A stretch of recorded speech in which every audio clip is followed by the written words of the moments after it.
ईसाई धर्म के पवित्र ग्रंथ बाइबल में प्रभु यीशु के जीवन का वृत्तांत है।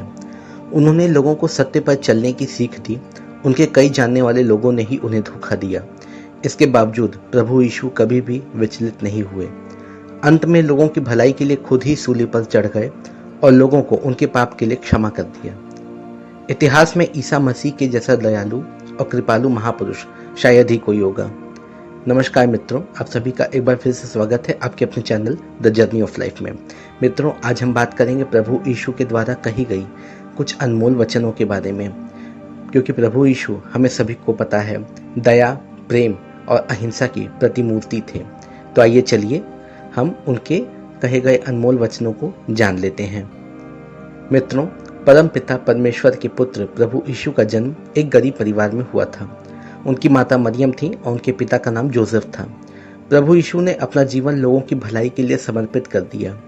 ईसाई धर्म के पवित्र ग्रंथ बाइबल में प्रभु यीशु के जीवन का पूरा वृत्तांत है। उन्होंने लोगों को सत्य, अहिंसा और प्रेम के मार्ग पर चलने की सीख दी। उनके कई जानने वाले लोगों ने ही उन्हें धोखा दिया था। इसके बावजूद प्रभु यीशु भी कभी भी वो अपने मार्ग से विचलित नहीं हुए। खुद सूली पर चढ़ गए, लेकिन कभी भी लोगों से नफरत का भाव उनके मन में नहीं आया। जब सूली चढ़ने के 2 दिन बाद प्रभु फिर से जीवित हो उठे तो उनके शिष्यों को प्रभु की बातों पर यकीन हो गया। वे प्रभु के चरणों में गिर गए और उन्होंने प्रभु यीशु से माफ़ी मांगी। प्रभु ने उन सबको माफ़ भी कर दिया। प्रभु ने कहा, जो मेरी राह पर चलेगा वह स्वर्ग को जाएगा। अतः आओ, सत्य पर चलकर परमेश्वर को प्राप्त करो। आज भी उनके वचन प्रासंगिक हैं, जिनका विस्तार से वर्णन बाइबल में है। तो चलिए हम प्रभु यीशु के कुछ अनमोल वचनों को जान लेते हैं।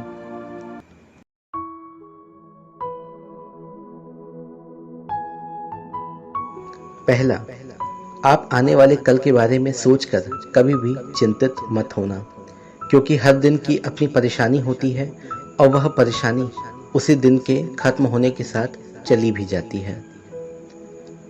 दूसरा, एक दूसरे की सेवा करना ही हमारा धर्म है। जो लोग दूसरों की मदद करते हैं, ईश्वर उन्हीं की मदद करते हैं। इसलिए अपने मन से स्वार्थ और लालच की भावना का त्याग कर देना ही उचित है। तीसरा, तुम्हें बुरे काम और व्यभिचारिता नहीं करनी चाहिए। कभी भी हत्या, चोरी और लालच जैसे बुरे कर्म नहीं करने चाहिए। सदैव सच्चाई और ईमानदारी की राह पर चलते हुए दुखी लोगों की भलाई के लिए ही काम करना चाहिए।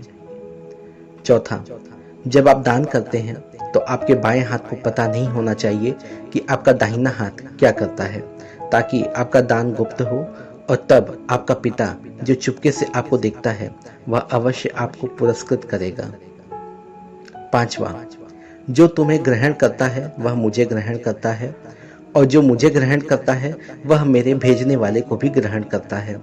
जो मसीहा को मसीहा जानकर ग्रहण करे वह मसीहा का पुरस्कार पाएगा, और धार्मिक जानकर जो धार्मिक व्यक्ति को ग्रहण करे वह धर्म का पुरस्कार पाएगा। तो मित्रों, ये थे प्रभु यीशु के कुछ अनमोल वचन। इस तरह की और भी वीडियोस के लिए आप मेरे चैनल पर बने रहिए। धन्यवाद।